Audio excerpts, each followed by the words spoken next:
ओमफेड सह सीधा सड़क जोड़ी हेबे ग्राहक। प्रतिष्ठा हेब दुग्धजात द्रव्य एटीएम। समस्त महानगर रे प्रतिष्ठा हेब ओमफेड एटीएम। एणिकी एटीएम रु बाहर क्षीर दही पनीर भली दुग्धजात द्रव्य। एने एक स्वतंत्र ब्लूप्रिंट प्रस्तुत करुछि ओमफेड। राजधानी रे एटीएम रे चाउल बाहरुथिबार खबर राज्य रे एक नुआ आशा जागरण करथिला।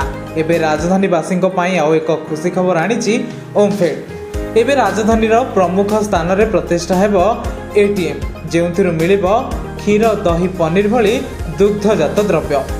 एक नियारा ढंग रे उपलब्ध हेबो ओमफेड रो दुग्धजात द्रव्य।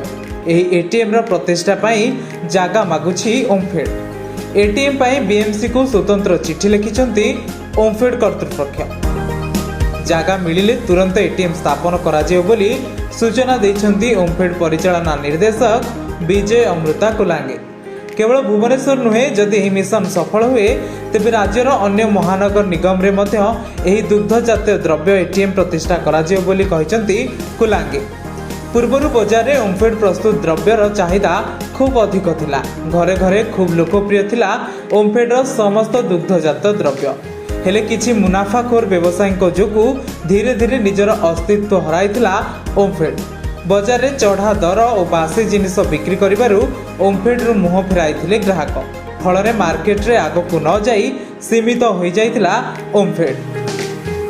यह पुनर्बार केमिति अधिक आगक निया और पुणी थे ओमफेड को पूर्वावस्था को फेराई आनी हबो से नहीं योजना प्रस्तुत करुछंती ओमफेड कर्तृपक्ष। सबुठारु गुरुत्वपूर्ण कथा होची एणिकी ग्राहक सीधा सड़क जोड़ी हेबे ओमफेड एटीएम सह। ओमफेड प्रस्तुत समस्त जिनिस जोगाइबा ओमफेड एटीएम।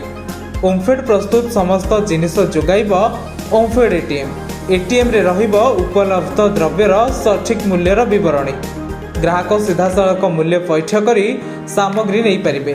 तेबे ओमफेड स्टॉल परे ओमफेड एटीएम केते सफल हेबो ताहा देखिबाकू बाकी रहिला। ब्यूरो रिपोर्ट, उत्कल प्रतिदिन।